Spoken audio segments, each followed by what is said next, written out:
play-in talk. Wait, speaking of which, have y'all already talked about how well the Heat played today? Did I miss that already? We're not talking about that. You could dive into that right now. I mean, I just, I think Nick probably needs to dive into it. And as I've seen, I need to dive into. You need to give your flowers to somebody.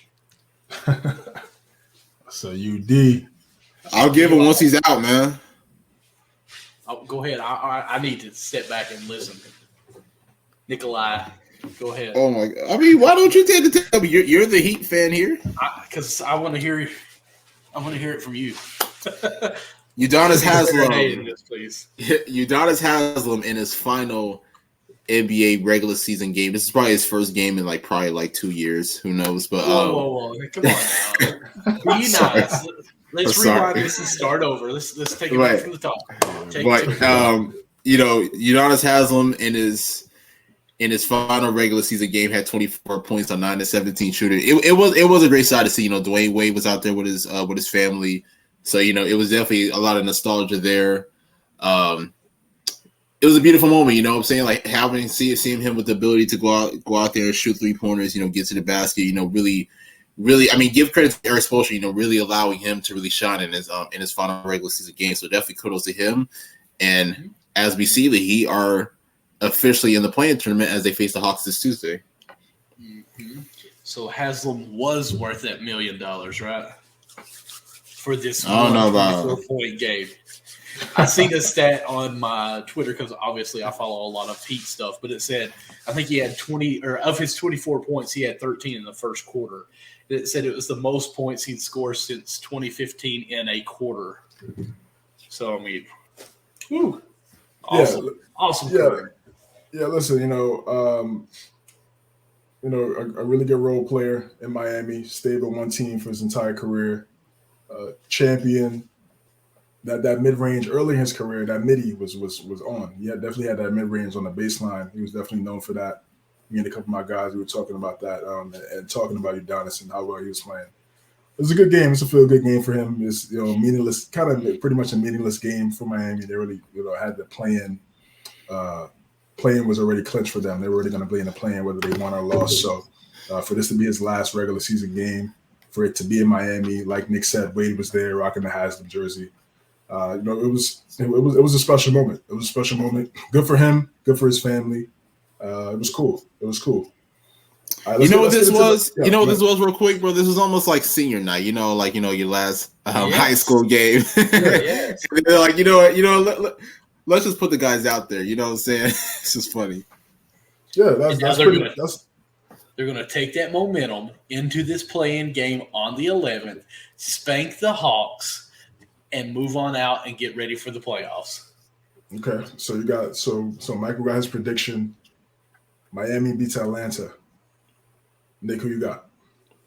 I'm gonna, unfortunately, I know all my people that love the Hawks. I cover them for Sports Illustrated. I know they're gonna hate me for this, but I'm gonna go with Miami. I mean, I'll be real, man. Miami really knows how to lock down Trae Young, really take him out of his rhythm offensively, and force him, to be more of a passive guy. However, this is going to be. I mean, even though the Hawks have had a real up and down season, this is a different team from what we saw last year, especially with the addition of DeJounte Murray, who has had the ability to carry the load offensively and take a lot of pressure off Trae Young. So, even though the Heat may be more prioritizing really slowing down Trae Young, you still have another option as well. That you're gonna have to stop in DeJounte Murray. But I feel like Miami roster constructed, they are the better team. Jimmy Butler, who has been in multiple playoff situations, is going to shine in my opinion.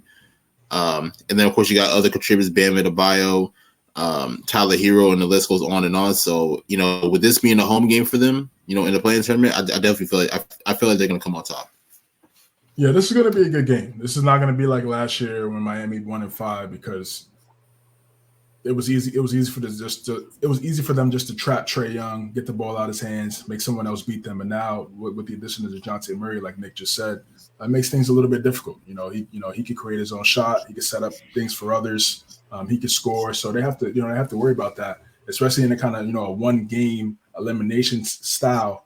anybody could get hot. Bogdanovich, Sadiq Bey. This is gonna be a really good game. Miami, I'm gonna pick Miami because I think they're better defensively. But Quinn Snyder, now being the head coach of the Hawks, he has a defensive mindset. So this is going to be a nice chess match between Quinn Snyder and Eric Spoelstra. My concerns in Miami is their lack of scoring. They're one of the lowest offensive scoring teams in the NBA. That's been a problem with them all year. Now I know, granted, they've missed a lot of guys throughout the season. Jimmy's been out. Kyle Lowry's always out. Tyler Hero's missed some time. So that's been one of the issues for a regular season stat. But we know when the playoffs come around, we know Jimmy he turns it on. He's on a different level. He just takes it to that next step, as we've seen since he's been in Miami Heat.